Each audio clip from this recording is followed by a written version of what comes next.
The Toronto Star is under fire over a recent business column evaluating the economic record under Prime Minister Justin Trudeau.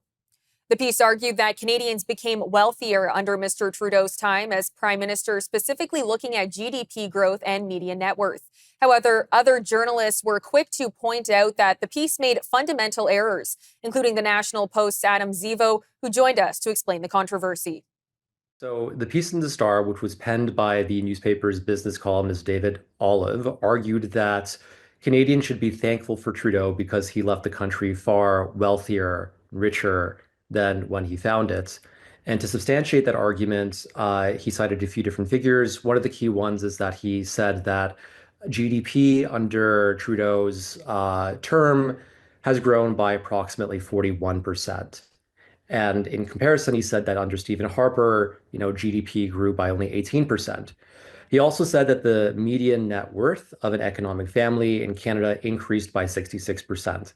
Now, these figures sound very impressive when taken out of context.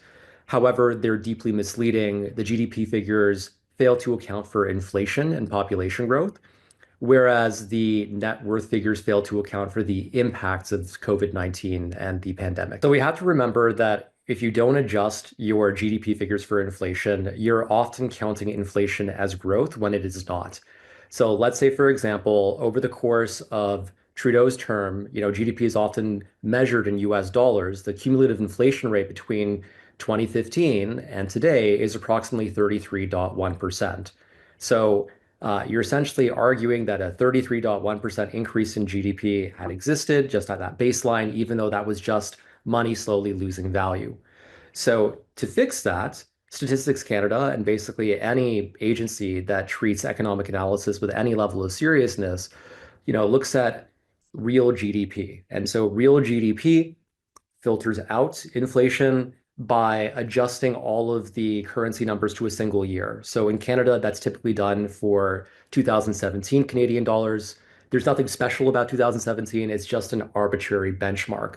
And when we look at those figures, at least as they're published by Statistics Canada, we see that under Trudeau, the Canadian economy grew by 21.4%, so far less than what was claimed by the Toronto Star, whereas under Harper, it was 24.4%. So it seems that with this simple adjustment, which makes the data more accurate, we see that Harper was actually a better economic steward than Trudeau.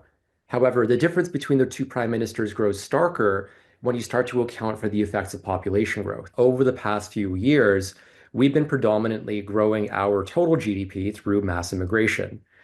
We've essentially been masking our sputtering economy by bringing more people in, even though on average people are not making more money, not seeing more net worth, not seeing more income, and just not seeing higher living standards.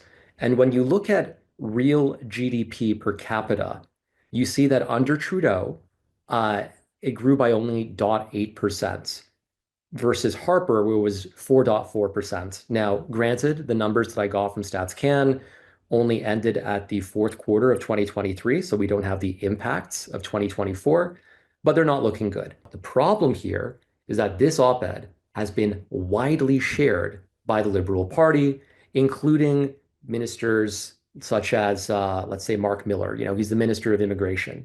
And it's concerning because it would suggest that senior party figures have a weak grasp of basic economics.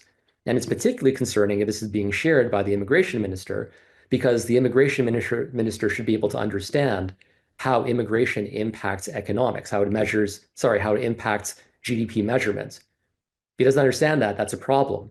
So I think we need to, elevate our journalism on economics. We need to focus on giving the facts. We need to focus on providing proper context for numbers and accounting for confounding variables, rather than misrepresenting, nominal GDP numbers that are not adjusted for inflation as a sign of significant growth.